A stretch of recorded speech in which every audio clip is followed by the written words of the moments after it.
colleagues on that investigation. Senator Graham. Good morning. Good morning. Thank you.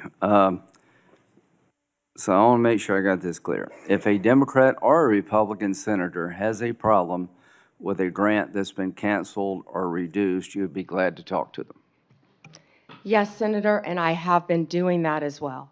There have been Democratic members who called you, They have spoken to my office, yes, Senator. and you've tried to respond. On either side of course, if it has anything to do with law So- enforcement or victims, And that includes Senator Durbin. If he's got a problem, he can call you and you'll try to respond. absolutely. Thank you. How many illegal immigrants are in Chicago? Ooh. Does anybody know? I do, countless. What we have seen since January 20th, Senator Graham, is a 1,000% increase in violent attacks against our ICE officers. Right. But I just want to know, is there like 10 or 100,000? Does anybody know? There have been multiple, and we have made multiple arrests, of course, involving violent gangs Yeah, in Chicago, Right. throughout Illinois. Right. So the only reason I ask that is Chicago is a sanctuary city. Do they help ICE deal with illegal immigration, or are they a sanctuary city? Do you know? They are not cooperating, and I would ask that, I wish Senator Durbin would condemn the governor for not cooperating with our law enforcement officers. The only reason I mention this, if you're a sanctuary city, any place in the country, you're making it difficult for the rest of us. Because word gets out, if you get to a certain city, maybe Chicago being one of them, that you're home free, and that just encourages more illegal immigration. Do you deal with that? Agree with that? I do, Senator Graham, and can I add something to that? Sure. Please. One of our biggest wins was against the Sinaloa cartel, and that came in Chicago. The state of Illinois has a Trust Act, which prevents local law enforcement from cooperating with our federal immigration authorities. And that's what I was trying to talk to Senator Durbin about. On September 15th, our partners at ICE arrested an illegal alien from Mexico for beating a 21-year-old man to death. He had been imprisoned in Illinois prior to the murder and was released under Illinois' Trust Act. We filed multiple lawsuits in Illinois for sanctuary policies, specifically in-state tuition for illegal aliens and obstructing employers from verifying citizenship. You can't make this up. On September 5th, a federal grand jury in Chicago indicted a major Sinaloa cartel boss, narco-terrorism, guns, and drug charges. On July 11th, we announced a guilty plea for Ovidio Guzman Lopez. You may know him as the son of El Chapo, one of the worst narco-terrorists in the world. In the world, In Senators. Chicago. In Chicago. In Chicago. He entered a guilty plea to drug conspiracy and 2 counts of knowingly engaging in a continuing criminal enterprise in the state of Illinois. I could continue with fentanyl. I could continue with child predators in Illinois. Well, thank you. I think I've seen numbers over 100,000. So Chicago and other sanctuary cities, you're making it harder for us to deal with illegal immigration by doing what you're doing. And I am glad President Trump is trying to change those policies. And if you need the National Guard to bring order out of chaos, so be it from my point of view.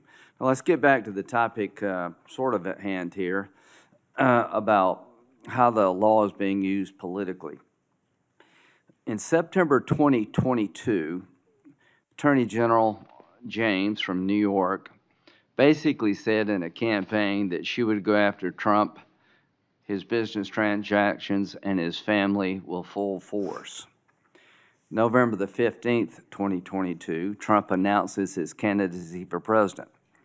November 2022, 3 days after Trump announced his re-election campaign, Jack Smith was appointed by Garland to be special counsel to look at classified information, document mishandling, and trying to undermine the 2020 election.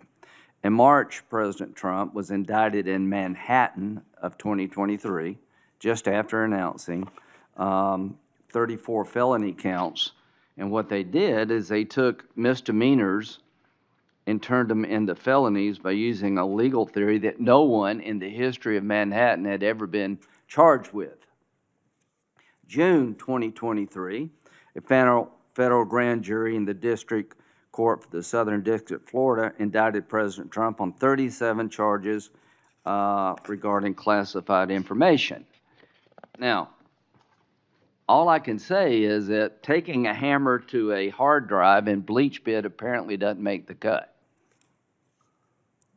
Having documents in the garage of President Biden doesn't make the cut.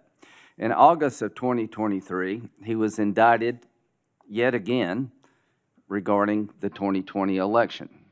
So all I can say is that in September 27th, Jack Smith's team asked for my phone records and 7 other senators. Now that's just the 2024 election. Comey, are you aware of the fact that in August, Comey, then Director FBI, August of 2016, was in a meeting at the White House where it was discussed that by Brennan, then CIA Director, that there was intelligence that maybe the Clinton campaign was trying to cook up a narrative that Trump was a Russian asset? Senator, I believe that has been reported publicly, but I cannot comment on that. Okay, well, I'm just telling you. Now, this is a campaign for president in 2016. In July, they open up Crossfire Hurricane. In August, they have a discussion in front of President Biden that there's intel that maybe this is generated by his political opponent. Nothing happened. In September, are you aware of the fact that the intelligence community sent a memo to the FBI director detailing intelligence that suggests it's Clinton's campaign is behind the idea that Trump is colluding or cooperating with the Russians? Senator, I believe that has been reported. And that was addressed to the FBI director and Mr. Strzok, this memo. Are you aware that he told this committee, I don't recall that, the FBI director? Senator, I can't discuss anything. Well, I can tell you this. What the hell would you recall? You're the sitting FBI director. There's a campaign for president going on. You've opened up an investigation believing that the Republican candidate may be a Russian asset, and now all of a sudden, less than a month later, 2 months later, you have 2 inquiries, 2 events to suggest it may be his political opponent. Did anybody in the FBI inform the FISA court or anyone else about this activity that you know of? I can't discuss that matter, as you know, Senator Graham. Should they have? Is there a requirement by law enforcement to tell the court if their warrant is being sought or a defendant that there's exculpatory information out there about you? In general, of course, Senator. So, to the country, the FBI director gets a memo from the intel community. This may be all a political plot by his opponent. They didn't do a damn thing. Are you familiar with the Steele dossier? Yes, Senator. That was a dossier prepared and paid for by the Clinton campaign. Are you aware that it was that document was used to get a warrant on 5 different occasions against Carter Page, an American citizen? Yes, Senator, and that has been reported. Are you aware of the fact in February 2017, after Trump is president, the person who gave Christopher Steele the information, the Russian guy, told the FBI, the information I provided you was all bar talk, hearsay, and not reliable. Are you aware of that? Yes, Senator. Was there ever an effort by the FBI to tell the FISA court about evidence that the man who helped prepare the document retracted his statement?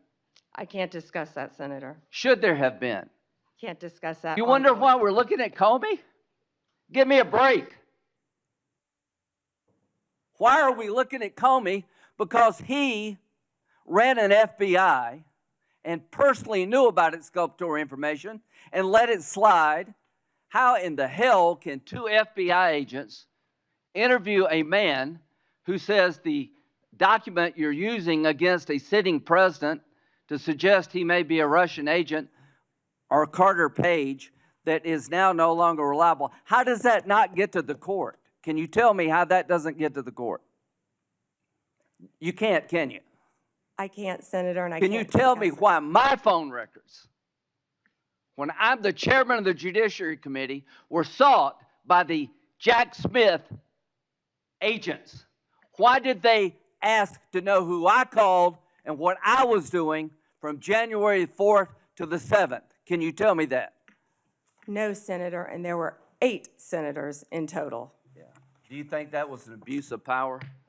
Senator, I cannot discuss whether there is or is not an ongoing investigation. If I may add one thing, they also wasted $50 million on what you just described, trying to put President Trump in jail prior to the election. Before Senator Whitehouse, I want to introduce into the record what is called the Durham Annex. The annex is a declassified appendix to John Durham's report about Crossfire Hurricane. The Durham Annex contains information exposing a reported Clinton campaign plan to falsify